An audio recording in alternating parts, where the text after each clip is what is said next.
Okay, so Birth by Sleep is the game before Kingdom Hearts 1.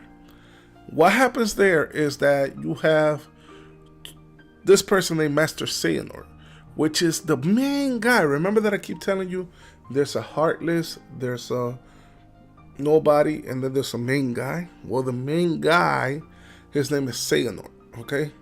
He's the main bad guy in this whole entire thing, okay? So Xehanort has been obsessed with opening up Kingdom Hearts, alright? He is the first person, well, not really the first person, but one of the persons that was actually very interested in keeping a level between the darkness and the light, right? Everybody else that's a Keyblade wielder is like, no. There should be no Heartless, there should be no darkness, there should only be good. Xehanort is like, no, you guys don't understand. Where there's bad, there has to be good, there has to be a balance. There can't just be all bad. There can't just be all good. There has to be a balance. But that's neither here nor there. What ends up happening is that he ends up grabbing this kid named Ventus, right? Which looks a lot like Roxas. And you'll find out why that is in a second, okay? So Ventus is a kid that he ends up getting who has a really good heart, basically, right? Xehanort ends up completely taking out everything that's evil out of him and making something called Vanitas, right? By that same token, since he took everything out of him that was evil and made Vanitas, Ventus technically died, alright? So he was like unconscious or whatever, but he was pretty much dead, right? So he brings the body or the corpse of Ventus to Destiny Islands. It kind of like slouches it over a little tree. And once he did that, remember, this is years and years and years before Kingdom Hearts 1. The heart of a brand new baby called Sora, which is the main character, ends up taking Ventus into his heart, right? So he's like, oh, who are you? He's like, I'm Ventus. We happen to somehow share the same heart. And he was like, but I'm weak. I don't have a heart. And then Sora was like, oh, don't worry. Jump into my heart. And, you know, I'll make sure that you are okay by the end of it. Okay. So he's like, okay, all right, cool. So now Ventus is basically there, like in this pretty cool place with Aqua, which is a girl, and Terra. So it's Ventus, Aqua, Terra. And they're in this place called the Land of Departure. And their master is somebody named Master Ericus. He's teaching them how to use the Keyblade. He's teaching them how to do like everything. Even how to do the power thing where they get armor and stuff like that. It was pretty cool, man. This is how Keyblade wielders had to be basically taught back in those days. They had to be taught by a master, etc., etc. Like King Mickey was taught by Yensid, and Ericus taught the trio, which is Aqua, Ventus, and Terra. So what ends up happening? Aqua, Ventus, and Terra, and well, technically Aqua and Terra end up taking the test to see who is going to become the master of, you know, the Keyblade. In the middle of the battle that between Aqua and Terra, Terra actually, you know, is kind of losing, and he goes like this, and he ends up summoning like darkness in his hand, and then he almost like hits her with it, but he knows if he hits her with it, that could really kill her. So he was like, oh no, what am I doing? So he kind of like flakes it off, and then he fights with her, and you know, it's a pretty like even bout, like fight or whatever. But Master Ericus saw that, and so did Master Xehanort. And Master Ericus is a really hard-headed person. He's like, listen, Terra, you lost your cool. You could have easily killed Aqua, so therefore, I'm not gonna make you the master of masters or whatever. Aqua, you managed to keep her cool. You're the master. So Terra gets pissed off about that. He's like, oh man, what the hell, whatever. And Xehanort takes this opportunity to be like, oh, there's darkness within this guy named Terra. Maybe I should mess around. I'm pretty old right now. I could use a new vessel. Basically, he has the power to go into somebody else's heart in a way like what Sora does, but a little bit different. Because when he goes into somebody else's heart, he takes over their whole body. He takes over the whole personality and everything. And at the end of the day, a whole bunch of events happen, and Master Ericus has to kill Ventus because he finds out that Ventus and Vanitas, if they come together, they'll form the Keyblade. So he's like, I gotta kill Ventus, because if I don't kill Ventus, then the Keyblade is gonna be mean, the Kingdom Hearts is gonna be open, and it's gonna be chaos out here.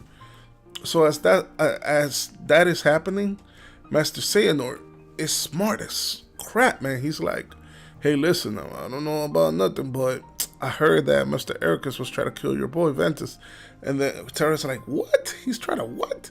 And then, surely enough, when Terra gets there, he sees that Ericus is like this close to killing Ventus. And he's like, yo, Master, what's wrong with you, man?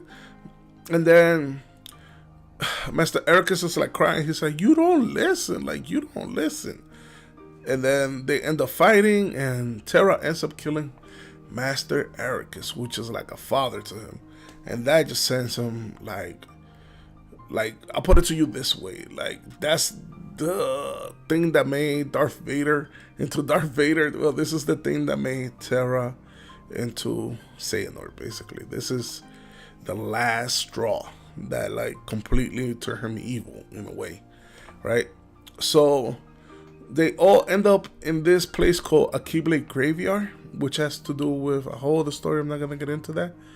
And when they finally got into that Keyblade Graveyard, they split up.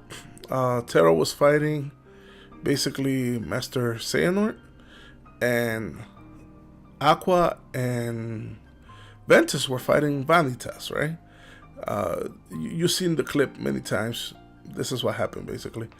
So, as Xehanort was fighting Terra, Xehanort uses the Keyblade on his heart, and his heart takes over Terra. Then, you're like, oh man, that's it.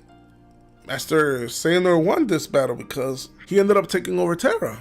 Like, obviously, you could tell. But Terra's will is so strong.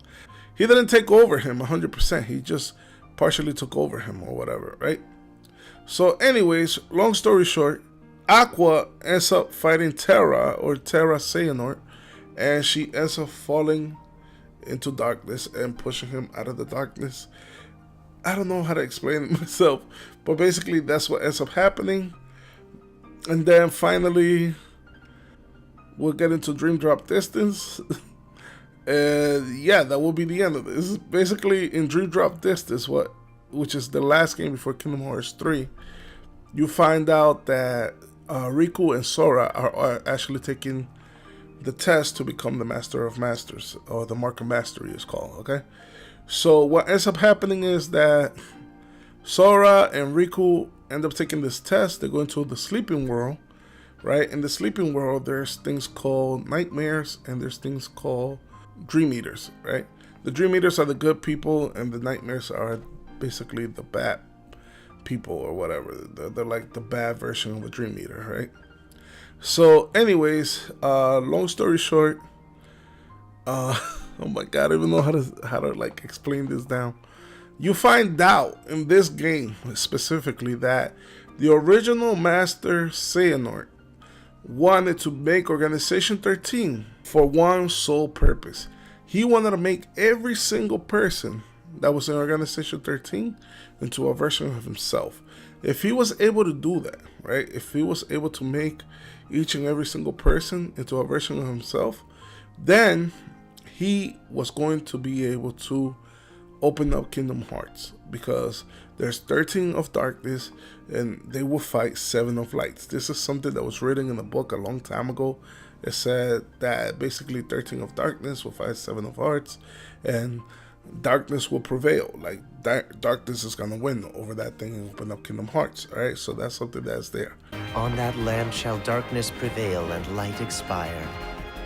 The future, it's already been written. Who's to say I can't change it? And maybe light will prevail. There is more to light than meets the eye. You might be surprised. Oh, I hope so. So that is what leads us to Kingdom Hearts 3.